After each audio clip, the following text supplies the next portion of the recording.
नमस्कार, आप सभी का न्यूज़ पीआर पर स्वागत है। आज 13 नवंबर है और इस वीडियो में हम चर्चा करेंगे देश दुनिया से प्रकाशित होने वाली समाचार पत्रों की और उनमें छपी खबरों की, वैसी खबरों की जिनका सीधा संबंध आपकी और हमारी आम जिंदगी से है। तो सबसे पहली खबर हमने जनसत्ता के राष्ट्रीय संस्करण से ली है। तमाम संस्करणों से हमने खबर उठाई है। पहली खबर, प्रधानमंत्री ने खुदरा प्रत्यक्ष और एक देश एक लोकपाल योजना का शुभारंभ किया। आम आदमी सीधे सरकारी बॉन्ड खरीद बेच सकेगा। प्रधानमंत्री नरेंद्र मोदी ने शुक्रवार को रिजर्व बैंक की 2 नई योजनाओं की शुरुआत की। खुदरा प्रत्यक्ष योजना से छोटे निवेशकों को भी सरकारी बॉन्ड में निवेश करने का अवसर मिलेगा और वो निश्चित लाभ कमा सकेंगे। वहीं एकीकृत लोकपाल योजना से बैंक उपभोक्ता अपनी शिकायत एक ही पोर्टल, एक ही मेल और एक ही पते पर कर सकेंगे। इससे उन्हें बार बार किसी भी तरीके की परेशानी नहीं झेलनी पड़ेगी। गायत्री प्रजापति को आखिरी सांस तक जेल की सजा। उत्तर प्रदेश के पूर्व मंत्री गायत्री प्रसाद प्रजापति और उसके 2 सहयोगी अशोक तिवारी एवं आशीष शुक्ला को एमपी एमएलए कोर्ट ने शुक्रवार को उम्र कैद की सजा सुनाई। अदालत ने तीनों को अंतिम सांस तक जेल में रखने का आदेश दिया है। सामूहिक दुराचार एवं नाबालिग के साथ दुष्कर्म के मामले में विशेष न्यायाधीश पवन कुमार राय ने तीनों पर 2-2 लाख रुपए का जुर्माना भी लगाया है। आदेश में स्पष्ट किया गया कि तीनों आरोपियों को अपना शेष जीवन जेल में गुजारना होगा। अदालत ने अपने आदेश में कहा कि दोषियों द्वारा किया गया अपराध गंभीर प्रकृति का है जिसका समाज पर व्यापक असर पड़ता है। सुनवाई के समय सहायक जिला शासकीय अधिवक्ता एसएन राय एवं विशेष अधिवक्ता रमेश कुमार शुक्ला का कहना था कि सर्वोच्च न्यायालय के 16 फरवरी 2017 को दिए गए आदेश के बाद गौतमपल्ली थाने में 18 फरवरी 2017 को गायत्री प्रसाद प्रजापति और बाकी लोगों के विरुद्ध केस दर्ज किया गया था।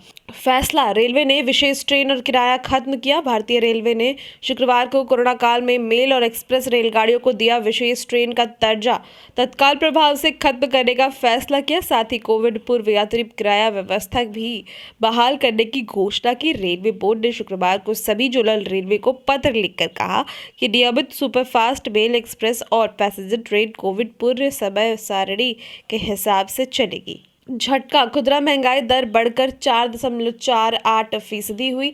सरकारी आंकड़ों में शुक्रवार को बताया गया कि खाद्य कीमतों में बढ़ोतरी के कारण खुदरा मुद्रास्फीति अक्टूबर में मामूली बढ़कर 4.48% हो गई। उपभोक्ता मूल्य सूचकांक पर आधारित मुद्रास्फीति सितंबर में 4.35% और अक्टूबर 2020 में 7.61% थी। राष्ट्रीय सांख्यिकी कार्यालय द्वारा जारी आंकड़े के अनुसार खाद्य मुद्रास्फीति अक्टूबर में बढ़कर 0.85% हो गई, जो इससे पिछले महीने में 0.68% थी। भारतीय रिजर्व बैंक ने सीपीआई आधारित मुद्रास्फीति को 4% पर रखने का लक्ष्य तय किया है, जिसमें ऊपर नीचे 2% का विचलन हो सकता है। 3.5 लाख शिक्षकों के 15% वेतन वृद्धि का रास्ता साफ। राज्य के सभी कोटि के नियोजित शिक्षकों तथा पुस्तकालय अध्यक्षों को 1 अप्रैल 2021 से 15% वेतन वृद्धि का संकल्प सरकार के शिक्षा विभाग ने 29 अगस्त 2020 को जारी किया था। इस संकल्प को लागू करने के लिए शुक्रवार को शिक्षा विभाग ने विस्तृत दिशा निर्देश जारी किया। अब शिक्षकों के वेतन निर्धारण की प्रक्रिया शुरू होगी व जनवरी की पहली तारीख से शिक्षकों को बढ़ा हुआ वेतन मिल पाएगा।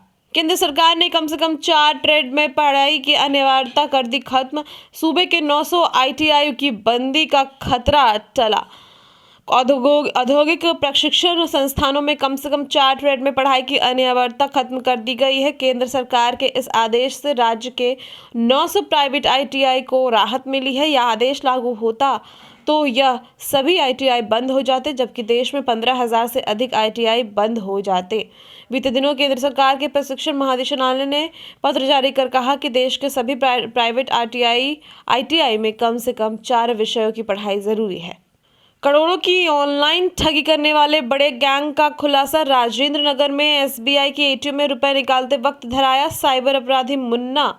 60 से अधिक एटीएम कार्ड, 1.5 लाख नकद व 1 मोबाइल बरामद। सरगना भाग निकला।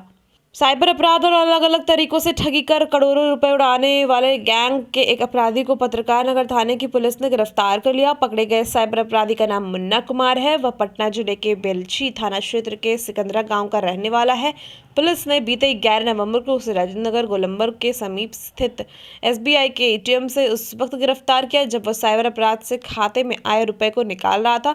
आरोपित के पास 60 से अधिक एटीएम कार्ड, एक पिट्ठू बैग, 1.5 लाख रुपए और एक मोबाइल बरामद किया गया। पत्रकार नगर थाना प्रभारी मनोरंजन भारती ने बताया कि गश्ती के दौरान एटीएम के बाहर उन्होंने 2 युवकों को बाइक पर बैठे देखा और एक युवक एटीएम के अंदर गया। कुछ ही देर बाद पुलिस वहां पहुंची तो बाइक पर बैठा सरगना शिवशंकर उर्फ शंभुनाथ बाइक से भाग निकला। जब एटीएम के अंदर रुपए निकाल रहे उसके साथी से पूछताछ की गई तो उसके नाम पता पुलिस को गलत बताया गया। तलाशी लेने पर दर्जनों एटीएम, डेबिट कार्ड व पासबुक मिले। मुन्ना ने खुद को साइबर अपराधी बताया। तो ये थी तमाम अखबारों से खबरें। आज के लिए बस इतना ही। और भी खबरों के लिए न्यूज़ पीआर के साथ आज दिन भर बने रहें। बहुत बहुत धन्यवाद।